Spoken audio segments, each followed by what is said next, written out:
এ নওজোয়ান তরুণেরা, এই ছোট্ট বাচ্চা বাসির খবরটা পেয়ে ছুটে গিয়ে মদিনার এক উঁচু টিলাতে দাঁড়িয়ে গেছে, যার তলা দিয়ে পাশ দিয়ে মদিনায় যাবার রাস্তা রয়েছে।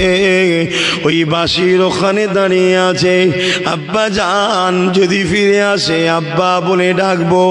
একটা একটা একটা করে সাহাবী ফিরে যায়। বাসির ওই সাহাবা হুজুরদের মধ্যে নিজের আব্বা জানকে দেখতে পেলেন না।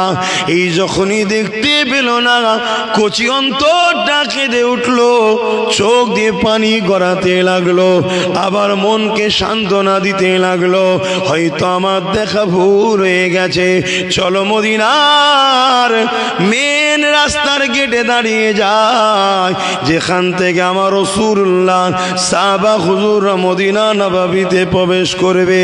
যখনই বাঁশি ছুটতে যায়, রাস্তায় বাধা হয়ে গেল।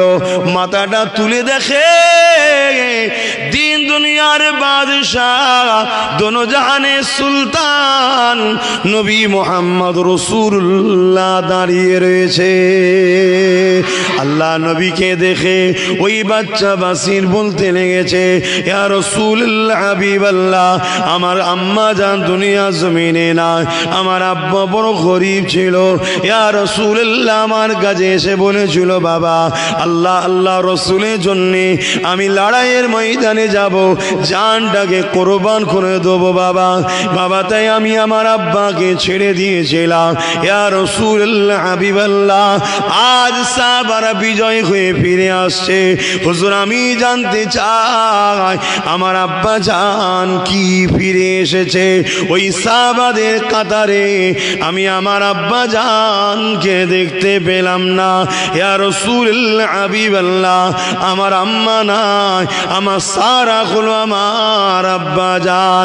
এ যুবকেরা, দয়া নবী রহমতের নবী এই কথাটা শুনে বাসিরের দিকে আর মুখ রাখতে পারলেন না। নবী আমার মুখটাকে ঘুরিয়ে নিলেন। যেদিকে মুখটা ঘুরিয়ে নিল, বাসির ঘুরে গিয়ে ওই দিকে হাজির হয়ে যায়। ইয়া রাসূলুল্লাহ হাবিবাল্লাহ, আপনি চুপ থাকবেন না হুজুর, দয়া করে বলেন আমার আব্বা কি বেঁচে আছে? আল্লাহ নবী ছোট্ট বাচ্চাকে কি জবাব দেবে? নবী আমার মুখটা আর একদিকে ঘুরিয়ে নিল, বাসির সেদিকে ঘুরে গেছে।